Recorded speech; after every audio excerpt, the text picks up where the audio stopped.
اور جب اویسی آ کر کہتا ہے بتاؤ تمہارا نیتا کیا ہے، تو سب یہ رام اور شان کی جوڑی ایک اور بولتے ہیں ارے یہ توڑنے آیا ہے۔ مانے تم نیتا رہو گے تو تم بہت پن کا کام کر رہے ہو، اور میں تمہارے ہی پردیش میں غریب کو نیتا بنانا چاہ رہا ہوں، ایک نہیں 100 بنانا چاہتا ہوں۔ تو ہم پر الزام لگا دیا جاتا ہے۔ ارے یاد رکھو بھارت میں لوکتنتر ہے، لوکتنتر میں جب تیجسوی مکھیہ منتری بننے کا خواب دیکھ سکتا ہے تو کیا ایک کشن گنج کوچا دامن سے نوجوان کھڑے ہو کر نہیں کہہ سکتا کہ میں نیتا بنوں گا؟ ارے کیا ہم پیدا اس لیے ہوئے کہ تمہارے خوابوں کو پورا کریں گے اور ہم اپنے خوابوں کو چکنا چور کر دیں گے؟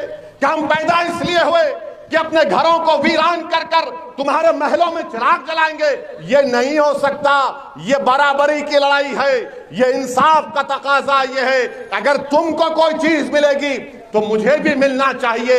میں اب تمہارے سامنے سر جھکا کر تم کو اپنا نیتا ماننے کو تیار نہیں ہوں۔ تم بات کرنا چاہ رہے ہو تو برابری کی بات ہوگی، غلامی کی بات کبھی نہیں ہو سکتی انشاءاللہ تعالی۔ تو میرے نوجوانوں، بزرگوں، میری عزت دار ماں اور بہنوں، ہم آپ سے اپیل کر رہے ہیں کہ آپ مجلس کو مضبوط کریے۔ نوجوانوں، تم بہار پردیش میں تمہاری آبادی 60% کے قریب ہے، یہ لڑائی آپ کی ہے۔ کل آنے والا نکلنے والا سورج تمہارے لیے ہوگا۔ اگر آج تم یہی سمجھ کر ووٹ ڈالو گے کہ نہیں ہمارے دادا نے، ہمارے پرکھوں نے 50 سال سے اسی نام پر ووٹ دیا، نہیں، اب بیداری کا وقت ہے۔ ہم نے 50 سال ان لوگوں پر بھروسہ کیا، بتاؤ کیا ملا؟ ہم کو کچھ نہیں ملا۔ یقیناً بی جے پی کو روکنا ہے۔ اور مودی نے جو وفد کا قانون بنایا وہ صرف مسجدوں کو چھیننے کے لیے، قبرستانوں کو چھیننے کے لیے، درگاہ اور خانقاہوں کو چھیننے کے لیے بنایا گیا ہے۔ دنیا نے دیکھا کہ بھارت کی پارلیمنٹ میں کسی نے یہ کہہ کر اس قانون کو کالا قانون کہہ کر پھاڑ دیا تو اس کا نام اویسی تھا۔ تو میرے عزیز دوستوں اور بزرگوں، آپ آئیے، مجلس کو مضبوط کریے۔ آج دن بھر ہماری نکڑ سبھائیں ہیں، 27 تاریخ تک انشاءاللہ یہ پروگرام چلے گا۔